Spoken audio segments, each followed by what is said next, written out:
Hi hello வணக்கம் welcome back to Dina's multi bagger. அடுத்ததான் market update என்னன்றதை பார்த்தலாம்.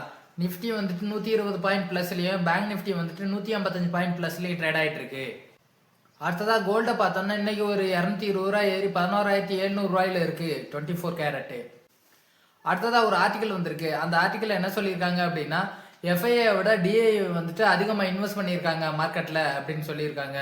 இது வந்து கடந்த 30 வருஷமா இந்த மாதிரி இருந்ததே இல்லை. எஃப்ஐஐ தான் அதிகமாக இன்வெஸ்ட் பண்ணியிருப்பாங்க. பட் ஆனால் இப்போ இந்த வருஷம் வந்துட்டு டிஐ அதிகமாக இன்வெஸ்ட் பண்ணியிருக்காங்க அப்படின்னு சொல்லியிருக்காங்க.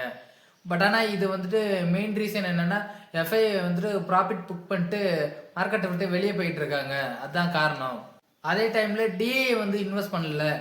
மெயினாக வந்துட்டு நம்ம மியூச்சுவல் ஃபண்டில் கட்டுற அமௌண்ட்டை வந்துட்டு அவங்க எடுத்து அந்தந்த கம்பெனி வந்துட்டு மார்க்கெட்டில் இன்வெஸ்ட் பண்ணிட்டு இருக்காங்க. எஃப்ஐஐ வந்துட்டு ப்ராஃபிட் புக் பண்ணிட்டு போயிட்டு இருக்கிறதுனால மியூச்சுவல் ஃபண்ட் வந்து இன்வெஸ்ட் பண்ணுறாங்க. பட் ஆனால் இன்வெஸ்ட் பண்ணாலுமே கடந்த 2 வருஷமாக வந்துட்டு மியூச்சுவல் ஃபண்ட்லேருந்து பெருசாகவும் ரிட்டர்ன் எதுவும் வரல. ஸோ இதனால நம்ம மியூச்சுவல் ஃபண்டை அவாய்ட் பண்ணுறது ரொம்ப நல்லது. மியூச்சுவல் ஃபண்ட்லேருந்து வர்ற பணத்தை மார்க்கெட்டில் எடுத்து போடுறாங்க. அதுவும் கரெக்டான கம்பெனியில் போடுறாங்களா அப்படின்றதும் டவுட்டாக இருக்குது. ஸோ மியூச்சுவல் ஃபண்ட் வந்துட்டு எப்போ மார்க்கெட்டில் இன்வெஸ்ட் பண்ணுறதை ஸ்டாப் பண்ணுறாங்களோ அப்போ தான் வந்துட்டு ஆக்சுவல் மார்க்கெட் வேல்யூவே நமக்கு வந்து தெரிய வரும். அடுத்த நியூஸ் என்னன்னு பார்த்தோன்னா, டாடா சன்ஸில் வந்துட்டு போயிட்டு இருந்த ப்ராப்ளம் வந்துட்டு சால்வ் ஆகிருக்கு. என்ன ப்ராப்ளம்னு பார்த்தோம்னா, டாடா ட்ரஸ்ட்டில் வந்துட்டு யாராவது ட்ரஸ்டியாக இருக்கலாம் அப்படின்ற ஒரு சின்ன ப்ராப்ளம் போயிட்டு இருந்துச்சு. அந்த ப்ராப்ளம் வந்துட்டு இப்போ சால்வ் ஆகிருக்கு. என்ன அப்படின்னா, அதில் ப்ராப்ளம் பண்ணிக்கிட்டு இருந்த மேகுல் மிஸ்ட்ரி அப்படின்றவர் வந்துட்டு நான் ரிசைன் பண்ணுறேன்னு சொல்லியிருக்காரு. ஸோ இதனால வந்துட்டு இதுக்கு மேலே ஃபுல்லாகவே வந்துட்டு நோயல் டாட்டாவோட ராஜ்யம் தான். நோயல் டாட்டா வந்துட்டு அவரோட விருப்பத்துக்கு தகுந்தபடி டாடா கம்பெனியை ஃபுல்லாக ரன் பண்ணுவார். மெயினாக அவர் வந்துட்டு எப்போவுமே வந்துட்டு ப்ராஃபிட்டை எப்படி இன்க்ரீஸ் பண்ணுறது அப்படின்றதுல தான் கான்சன்ட்ரேட் பண்ணுவார். அந்த மாதிரி தான் பண்ணுவார். அது இல்லாமல் எந்தெந்த கம்பெனியை வந்துட்டு ப்ராஃபிட் மேக்கிங் இல்லாமல் இருக்கோ அதை ஃபுல்லாகவே வந்துட்டு டர்ன் அரவுண்ட் பண்ணுவார். அடுத்ததாக பஜாஜ் ஆட்டோவோட எக்ஸிக்யூட்டிவ் டைரக்டர் ராகேஷ் சர்மா வந்துட்டு ஒரு இன்டர்வியூ ஒன்று கொடுத்துருக்காரு. இந்தியாவில் வந்துட்டு 2 வீலர் மார்க்கெட் வந்துட்டு ரெக்கவரி ஆக ஸ்டார்ட் ஆகிருக்கு அப்படின்னு சொல்லியிருக்காரு. ஸோ இந்த ரெக்கவரி வந்துட்டு எதனால அப்படின்னு பார்த்தோம்னா, ஃபெஸ்டிவல் சீசன் ப்ளஸ் வந்துட்டு ஜிஎஸ்டி ரேட் கட்னால ரெக்கவரி ஆக ஆரம்பிச்சிருக்கு அப்படின்னு சொல்லியிருக்காரு. ஸோ இந்த ரெக்கவரினால 6லேருந்து 8% வந்துட்டு இண்டஸ்ட்ரி க்ரோத் இருக்கும் அப்படின்னு சொல்லியிருக்காரு.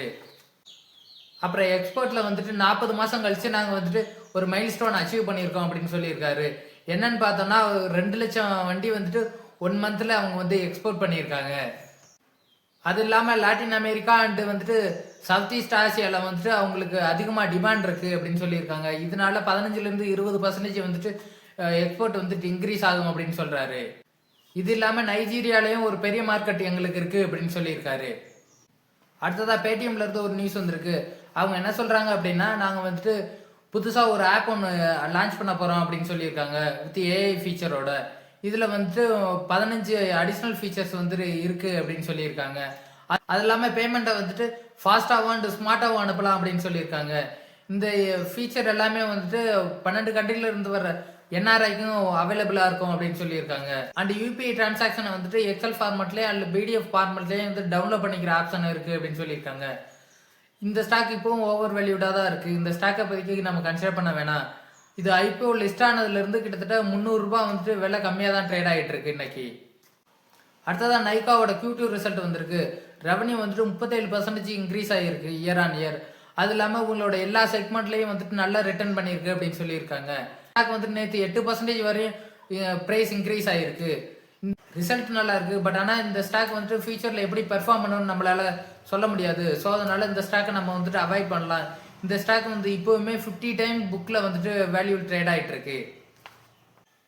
அடுத்ததாக ஹீரோ மோட்டர் கார்ப்ல இருந்து நியூஸ் வந்திருக்கு. என்ன நியூஸ்ன்னு பார்த்தோம்னா, அவங்க வந்துட்டு விடா VX2 அப்படின்ற வண்டியை வந்துட்டு லான்ச் பண்ணுறாங்க. இந்த வண்டி வந்துட்டு 1 டைம் சார்ஜில் வந்து 100 கிலோமீட்டர் வரையும் போகும் அப்படின்னு சொல்லியிருக்காங்க. இந்த வண்டி வந்து எங்களோட எலக்ட்ரிக் ஸ்கூட்டர் லைனை வந்து ஸ்ட்ரென்தன் பண்ணும் அப்படின்னு சொல்லியிருக்காங்க. அது இல்லாமல் இதோட டாப் ஸ்பீடு வந்துட்டு 70 km/h போகும் அப்படின்னு சொல்லியிருக்காங்க. இதன் மூலமாக அவங்க வந்துட்டு எலக்ட்ரிக் செக்டார்லேயே இன்னும் ஸ்ட்ரென்தன் ஆகிட்டே வர்றாங்க. அடுத்த நியூஸ் வந்துட்டு ஸ்விக்கி மார்க்கெட்டில் 10,000 கோடி ரைஸ் பண்ண போகிறதா சொல்லியிருக்காங்க. எதுக்குன்னு பார்த்தோம்னா, ஃபுட் டெலிவரி அண்ட் இ-காமர்ஸோட ஆப்ரேஷன்ஸை வந்துட்டு ஸ்ட்ரென்தன் பண்ண போகிறதா சொல்லியிருக்காங்க. இதை வந்துட்டு public or private and QIP மூலமாக வந்துட்டு ரைஸ் பண்ண போகிறதா சொல்லியிருக்காங்க. கர்நாடகா பேங்கோட Q2 ரிசல்ட் வந்திருக்கு.